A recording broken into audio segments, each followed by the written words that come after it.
Chris, matagal pa ba yan? Kasi 10 oras na ng gabi. Maaga ka pang gigising bukas. Konti na lang, Tanay. Tatapusin ko na yan. Sige, mauna na ako doon. Hintayin kita. Sige po.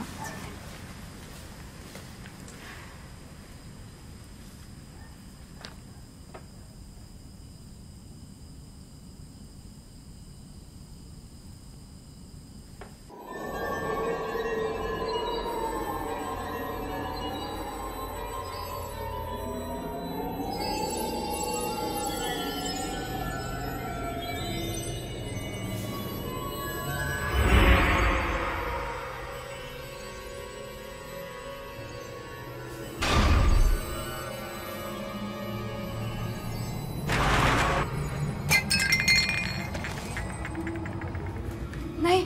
Nay! Nay! Nay! Nay, may multo! Nay! Nay, gumising ka. May tao sa labas! Nay!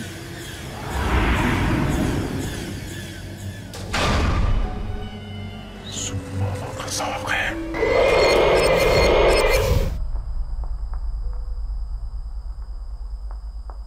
Nay! Nay! Anak, tulog ka na gabing-gabi na. Maaga ka pang gigising. Sige na.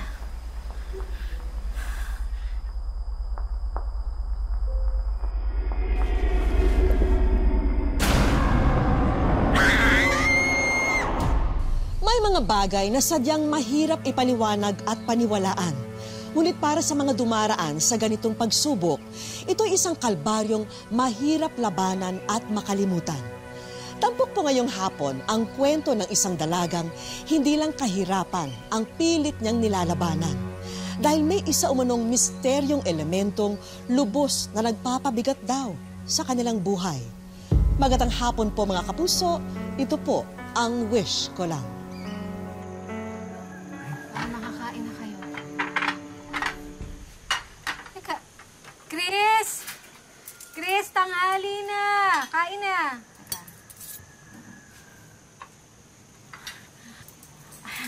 Anong oras ka ba nakatulog kagabi? Ang likot-likot mo sa kama? Pati ako napuyat. Sama kasi ng panaginip ko na eh. Nakakatakot, binangungot po ako. Ayan, kasi imbis na pag-aaral na atupag mo, puro panonood na nakakatakot ginagawa mo.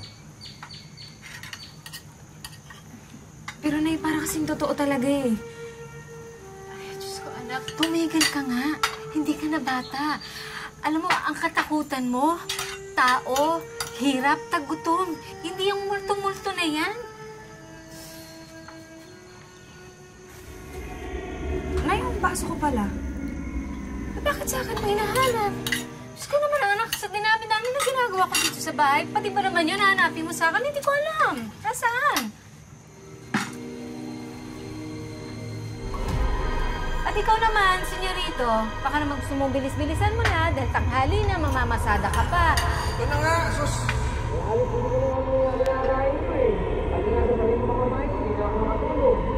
Tapos, nakakawin na ako. So, ang dami-dami mo pang sinabi. Sa bilisan mo natin kasi...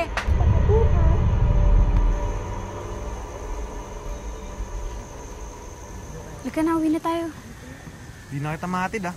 May laro pa kami. Hahayaan mo talaga ako umuwi mag-isa? Jessie, pahapon na oh. Sige, pre. Sige, pre. Ihatid mo na ako. Natatakot ako eh. Di pa naman ah. Saka, unting nalakad na lang yan oh. Mahuhuli na ako sa laro eh. Text mo na lang ako pag nakauwi ka na.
Diyos me, pati ako napagkamalan mo.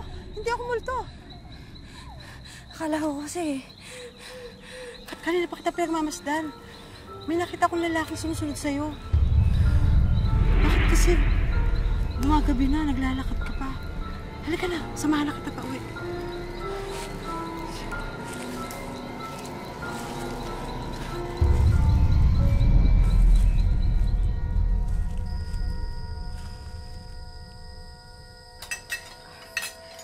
Chris, ano ba yung mga pinagsasabi mo? Alam mo, ang dami-dami na nating problema sa buhay. Yan pa talagang inaatupag mo? Tumigil ka na nga dyan. Nakatupagin mo yung pag-aaral mo. Dahil baka sa susunod na taon, doon na kayo mapag-aaral. Siya nga pala, sinisingil na tayo ng utang natin. Eh, di ko na rin din alam saan tayo makakakuha na ipambabayad natin doon. Sige, sige.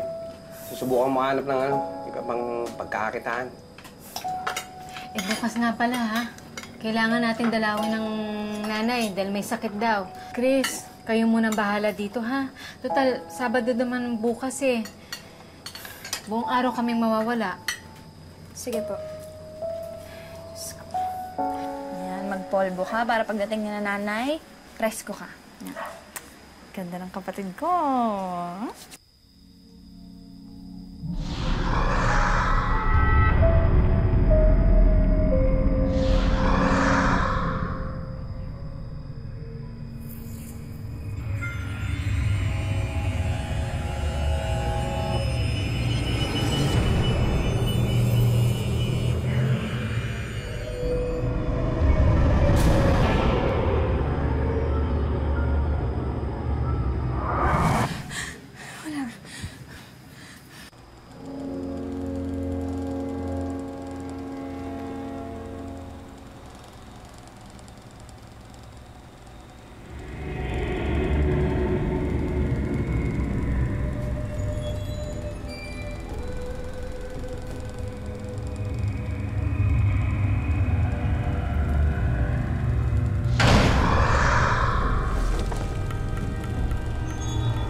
May problema ka ba? Wala po. Ako anak, pwede ba tigilan mo na yung kabaliwan mo, ha? Kasi hindi ka na bata.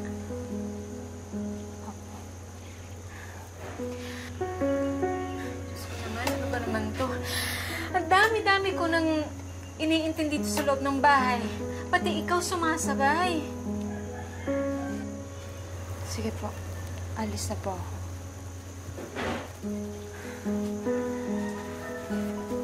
Mag-ingat ka, ha?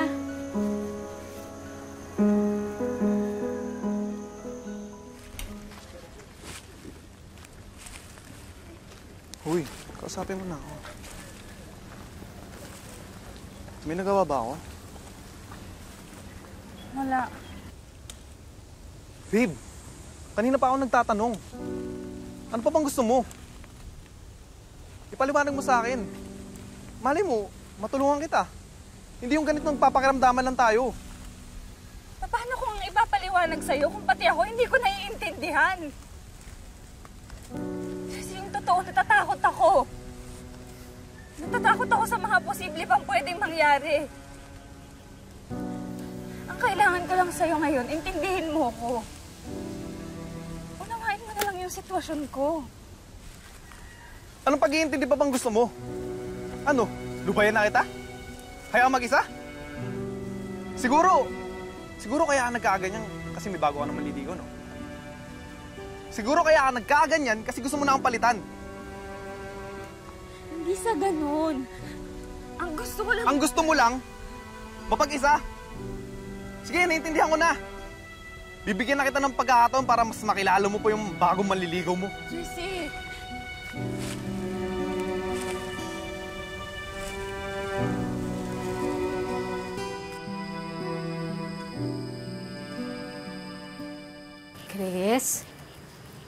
Chris, bumangon ka na dyan. Chris, ano ba? Chris, may sakit ka ba?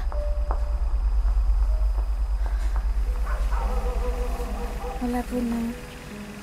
Masama lang po yung pakiramdam. Sandali lang. Kukuha lang ako ng gamot, ha? Nay. Oh. Nay, huwag mo siyang iwan. Ano ba yung pinagsasabi mo? Kukuha lang ako ng gamot. Nay, parating na siya, Nay. Ha? Ay, nako. Dito ka muna. Kukuha lang ako ng gamot. Sandali, ha?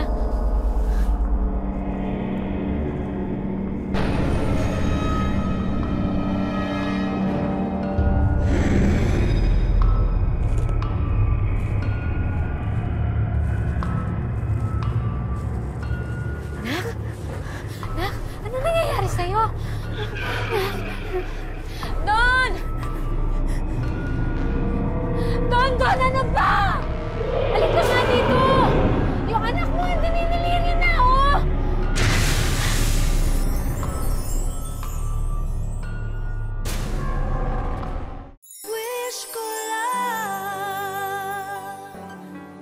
Ang misteryosong lalaking panay na nagpaparamdam daw kay Chris ay tila sumanib na raw sa dalaga. Ngunit ano nga ba talaga ang pakay nito sa kanya? Tunay na nga bang sinasaniban siya o sadyang may mabigat lang siyang pinagdaraanan?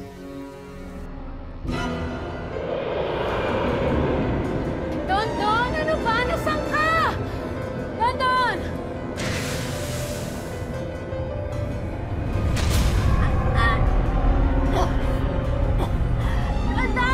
Ako! Please! Ano nangyari sa'yo? Anak! Nanay mo yan, anak!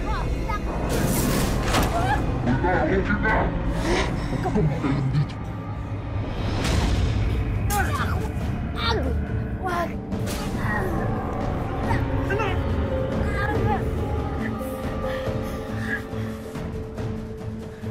Nay?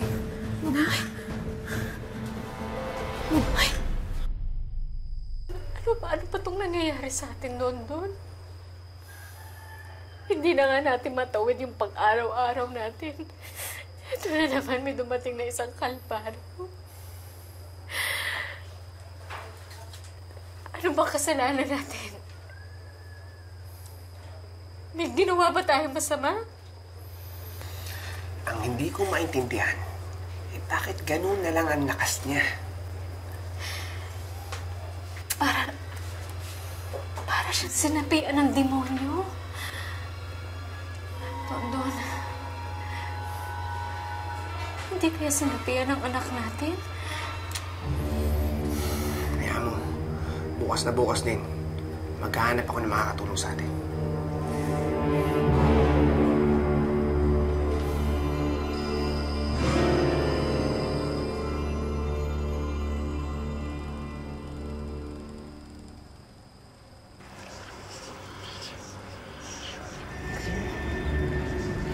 Chris?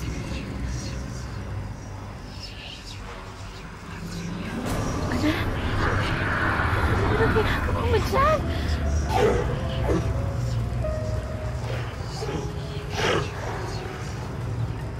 Chris, ano ginagawa mo dyan?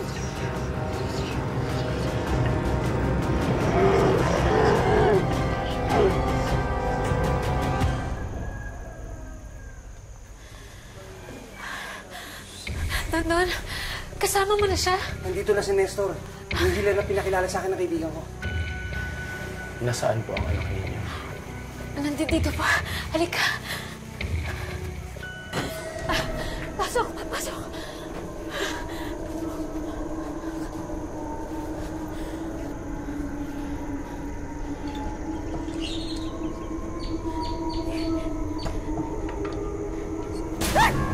Grace, si Nestor ito kaibigan mo. Tutulungan kita. Wala akong kaibigan! Bakit mo naman nasabi yan? Nandito ako para tulungan ka. Kaya huwag ka na matakot. Alisin mo na yung kumot na yan. Huwag ka akong bayuhan! Hindi kita ginugulo! Chris! Baka niyo siya! Chris!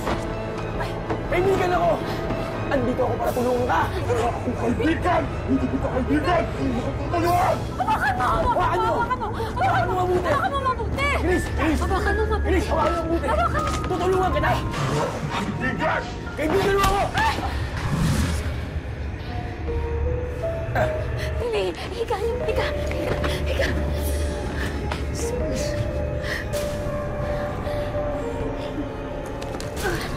Iabot mo sa akin yan.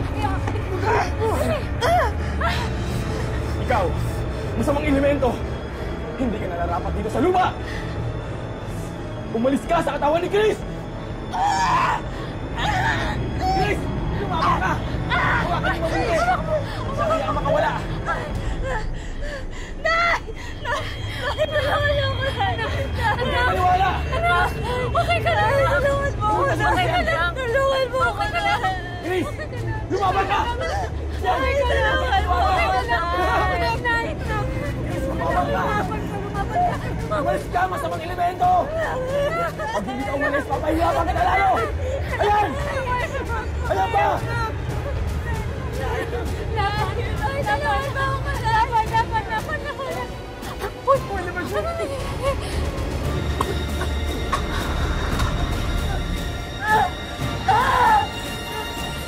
Huwag mo mabuti. Huwag niyo siyang bibitawan.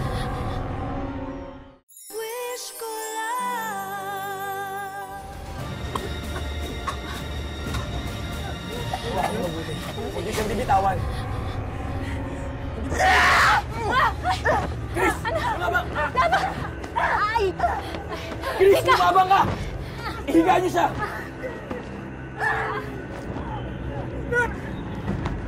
Chris!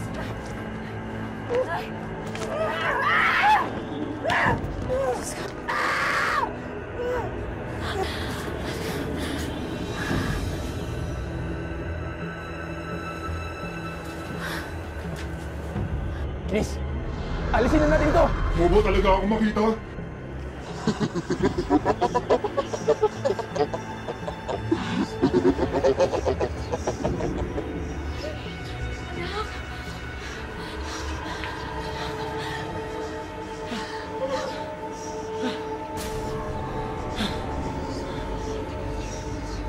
Ilabas mo siya! Ano ba ang gusto mo kay Chris? Nasaan si Chris? Ilabas mo siya! Ano ba ang gusto mo kay Chris? Asahan ko siya!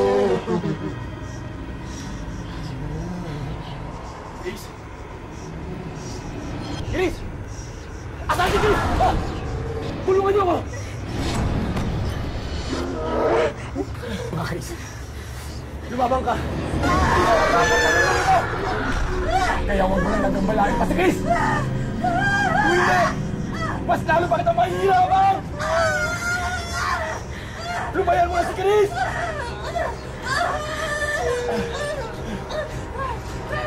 Umalis ka kay Chris! Lumabang ka!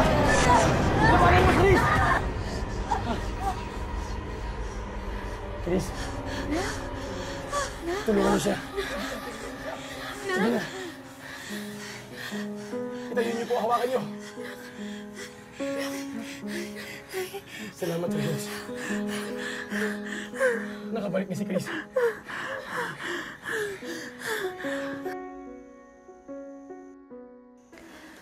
Anak, alam kong nagkukulang kami sa inyo magkakapatid. Hindi kasi natin alam kung anong pwede mangyari bukas. Sa makalawa,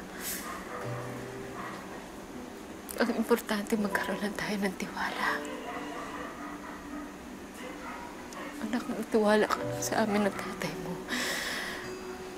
Dahil gagawin namin ang lahat para mapabuti ang kinabukasan mo. Magtiwala lang tayo sa Diyos na hindi ka tayo pamabayaan. Nay, pasensya na po kayo, ah. Hindi ko rin naman po gusto yung mga nangyari.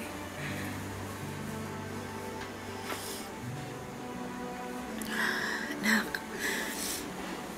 hindi ka dapat humingi ng tawad. Kami nga ang dapat humingi ng tawad sa iyo. Mahal na mahal ka namin ng tatay mo. Hindi ka namin mamamayaan. Pasalamat na lang tayo sa Diyos dahil tapos na rin ang paghihirap.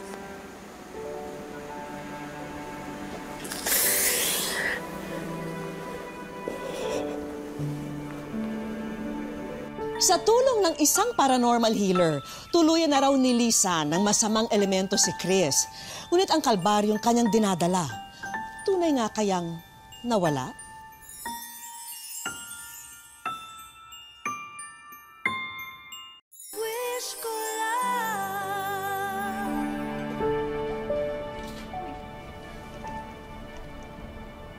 Nag-review ka ba?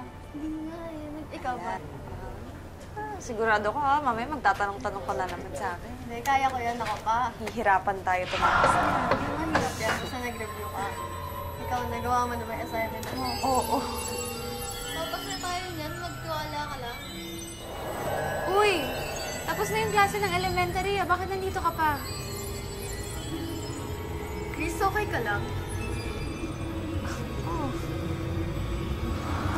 Cute mo naman. Ano bang gusto mo?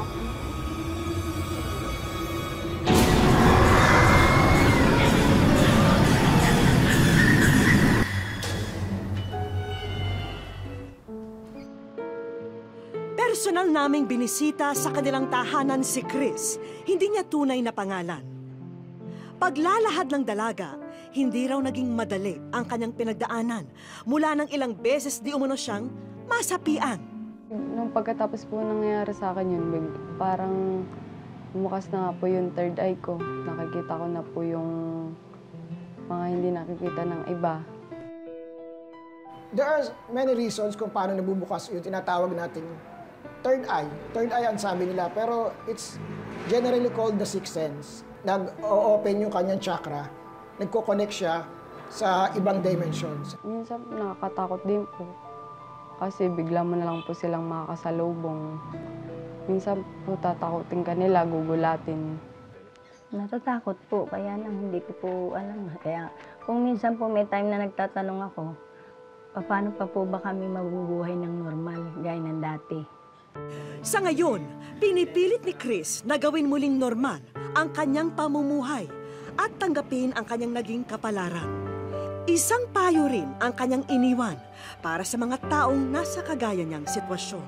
Huwag po nilang pansinin, huwag po silang matakot. Tapos pagka naman po, humingi sa kanila ng tulong, kausapin na lang po nila para tigilan sila. Magdasal din po. Nitong February 2017 daw, nang huling sinaniban si Chris at sa tulong ng isang paranormal expert, lumayo na raw ang elementong nanggugulo sa kanya. Pero baka may iba pang paliwanag kung ano nga ba ang nangyari sa dalaga. Kaya dumulog po kami sa isang psychologist upang alamin kung may ibang pang dahilan sa ikinikilos noon ni Chris.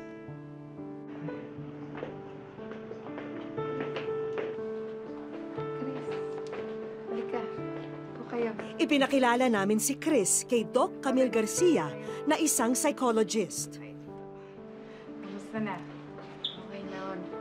Sa pag-uusap ni na Doc Camille at Chris, isang mahalagang tanong ang binigay niya sa dalaga. Okay, so ngayon, may nararamdaman ka ba? May nakikita ka ba ngayon? Wala naman. Wala kang nakikita talaga? Wala naman. Oh, ito na yung nangyaring makikita mo. Ibang elemento naman. Ibang elemento yan. Ibang elemento ng wish ko lang. Dahil nandito ka sa wish ko lang. Oo, totoo yan. Ayan ha. Nagkakapod ba kayo, Mami? Oo, welcome. Ano, wala ka bang nasa-sense? Sabi ko na sa'yo, wala daw siya nararamdaman. Ay, nasa-sense ka ba na may magandang mangyayari ngayon? Ha? Nagulat talaga. Sabi, umiyak ka na kagad. Wala pa nangyayari. Tuwa po ako. Ito po na nakakain. Ito pala yun. Bakit? Masaya lang po.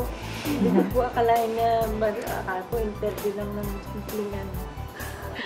So, Doc, ano to? Talagang meron bang scientific explanation ito? O talagang na-possess who?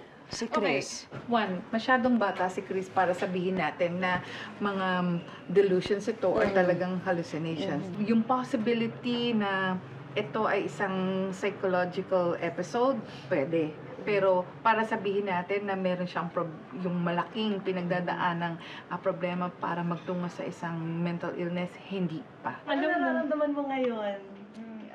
Masaya na kinakabahan. Kaya nga nandito kami para dagdagan ang kaligayahan mo. Para hindi na mo na ma-entertain yung iba pang hindi dapat ma-entertain. Tama yun. Kaya samahan mo. Halika. Kayo papakita sa'yo. Yes, papakita ko.